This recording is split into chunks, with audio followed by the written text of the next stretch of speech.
All those GMs are probably gonna get fired because this is a money business and the money is about Caitlin Clark. Lisa Leslie said it out loud on First Take, and that quote landed so hard across the WNBA world because she wasn't arguing from the usual pure basketball angle. She looked straight at the anonymous general manager survey ranking Paige Bueckers ahead of Caitlin as a franchise starter, and she essentially accused those front offices of completely misunderstanding the modern economics of the league itself, because this situation is not subtle anymore. The money is about Caitlin, and when someone with Leslie's historical resume calls out executive blindness, the entire conversation changes instantly. I mean, Leslie is not some random outsider throwing bombs from a social media account. She is Olympic royalty, a 4-time gold medalist, and a foundational star who helped build the WNBA from the ground up. She understands what star power looked like during earlier eras because she lived it and built those eras herself. So when she explicitly says she has never seen a player force opposing teams to move games into larger arenas in the history of the league, that statement carries massive historical weight. And that is exactly where those general managers are missing the plot. They are treating the franchise starter question like it is just a clean scouting exercise about defensive versatility, transition adjustment, or efficiency metrics. But a true franchise player in modern professional sports is the one who alters your revenue structures and forces national media attention, whether the critics like it or not. Look at the physical evidence sitting right in front of them.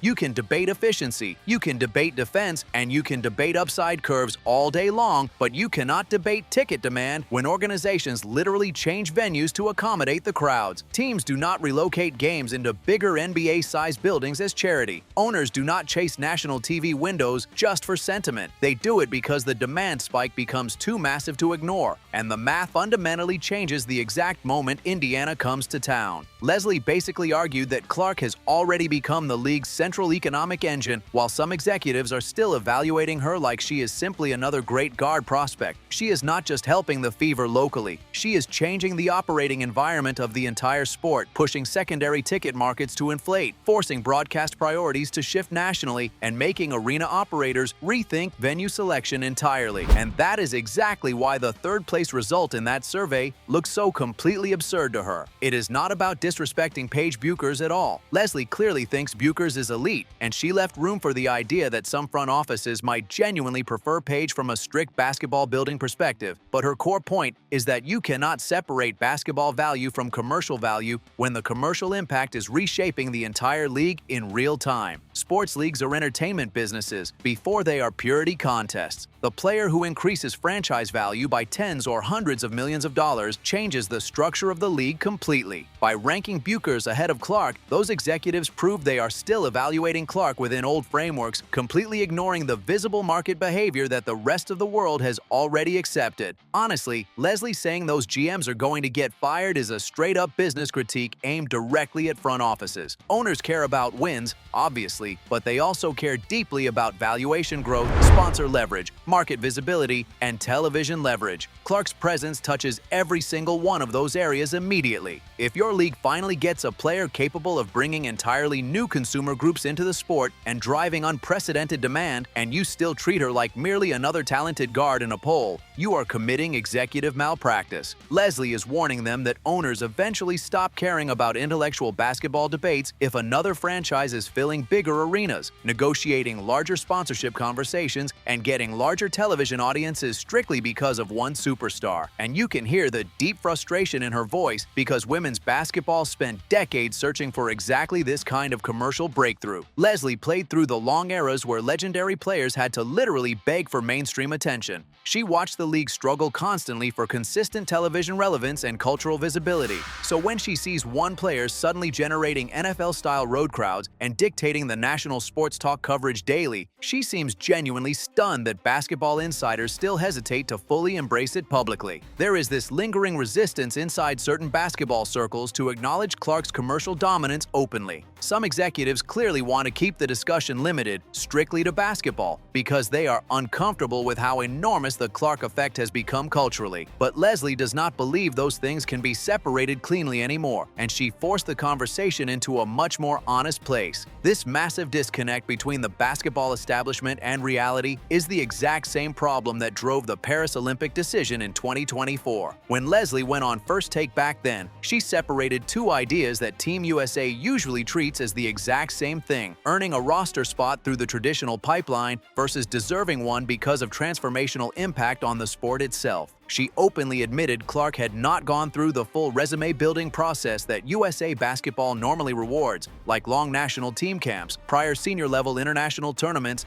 and building chemistry with veteran players over years. But her core position was that Clark is an absolute game-changer. She moved the sport itself, changing the temperature around women's basketball almost overnight, and her impact had already become too massive to ignore. By leaving her at home, the selection committee prioritized institutional comfort over disruption. They chose to protect the legacy of veterans like Diana Taurasi, who had deep relationships inside the program, an expected 6th gold medal, and represented pure continuity. Leslie clearly respected that history and never framed Clark as entitled to bypass all standards forever. But she essentially called the committee out for missing the biggest growth moment women's basketball had seen in decades. She pointed out that part of the process is undeniably political, meaning the committee had the discretion to pick whoever they wanted, and they leaned toward established relationships instead of maximizing the massive momentum Clark brought globally. That was a catastrophic missed opportunity. The 2024 Olympics were not just a tournament to optimize the final 11th or 12th roster spot statistically. They were a massive global visibility machine. Casual fans who would never tune into a random June WNBA game will watch Olympic basketball because it feels culturally important. If Clark had been in Paris, hitting logo threes on NBC broadcasts, walking into opening ceremonies, and bringing that unique crowd energy against international teams, Leslie believes the WNBA could have converted massive temporary curiosity into permanent long-term fandom, because Clark was already pulling non-WNBA audiences, families, football fans, and international casual viewers into women's basketball conversations daily. Instead, the decision-makers treated her like a normal rookie evaluation case, relying heavily on old templates instead of recognizing the generational phenomenon unfolding in real time right in front of them. They severely underestimated Clark as a global event. And the craziest part is that Clark's performance in the 2026 FIBA qualifiers proved Leslie's basketball argument right anyway. The main skepticism back in 2024 was always about readiness, with people claiming she hadn't earned senior team chemistry, the FIBA physicality would bother her, and the international spacing would expose her defensively. Then Clark walks straight into the qualifier environment, immediately becomes the organizing engine of the entire offense, and wins the MVP award during an undefeated run. That MVP matters symbolically to Leslie because it proved Clark was not merely surviving FIBA basketball. She was actively dictating the tempo, spacing, and passing angles completely. She easily demonstrated the exact international resume people aggressively claimed she lacked. Once Clark succeeded in that specific FIBA structure, Leslie's long-standing position stopped looking emotional and became undeniably predictive. The original argument that she was simply not ready became impossible to sustain at the same confidence level people had in 2024. Clark's passing range and deep transition pace are naturally suited to international spacing because those defenses collapse differently than in standard WNBA schemes. She changes the geometry of the floor in ways very few players ever do, using aggressive skip passing and early offense creation to manipulate help defenders constantly. And Leslie sees that specific style shift as modernizing the entire lineup instead of merely contributing to it. That is exactly why the Paris debate never fully disappeared around Clark. Every new milestone, from staggering ratings dominance to elite playmaking and the qualifier MVP, retroactively increased the heavy scrutiny on that original omission. It proved the sport gave everyone enough concrete clues in 2024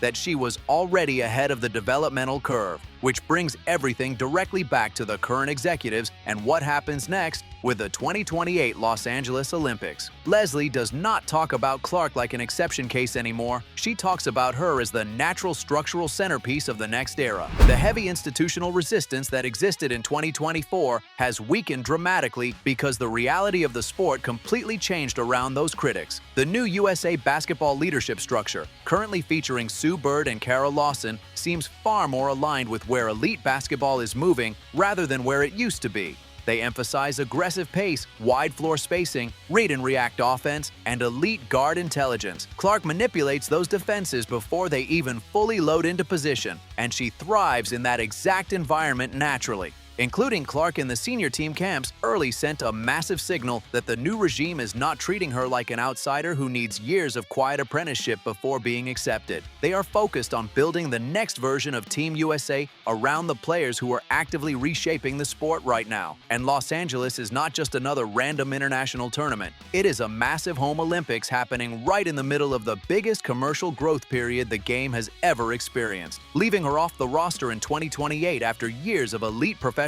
production would trigger a backlash that makes the 2024 controversy look incredibly small. Clark is already one of the defining faces casual sports fans strongly associate with this era, and her sheer presence changes attendance, merchandise, and international attention automatically. The conversation has fully shifted from whether they can justify taking her to how they could ever justify leaving her out. That is exactly why Leslie's frustration with the general managers hits the absolute core of the issue. The market already voted. The fans, the networks, the massive sponsors, and the arena operators made their decision loudly.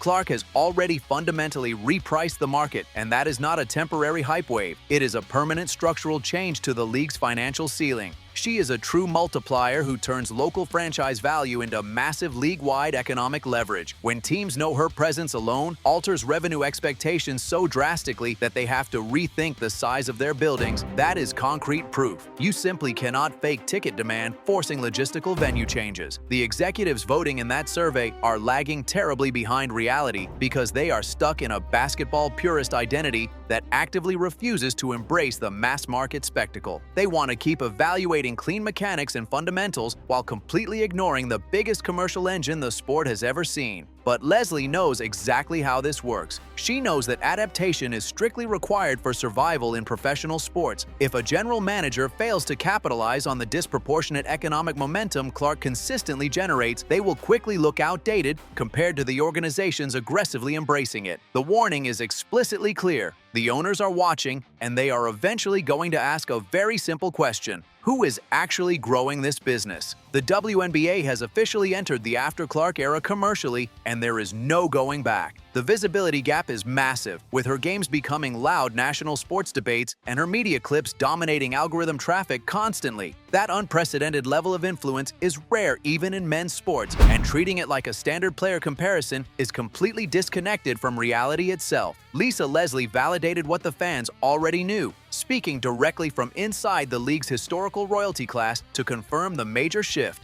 The process of roster building and franchise starting can no longer rely on old criteria. Clark proved she changes the business fundamentals fundamentally, and she proved she can easily dictate the international FIBA game. The Indiana Fever are preparing for their next tip-off. The national broadcast cameras are waiting. Sue Bird and Kara Lawson are actively drawing up the 2028 Olympic blueprints. If those stubborn executives keep ignoring the arena math staring them directly in the face, the owners will make the firing decisions for them.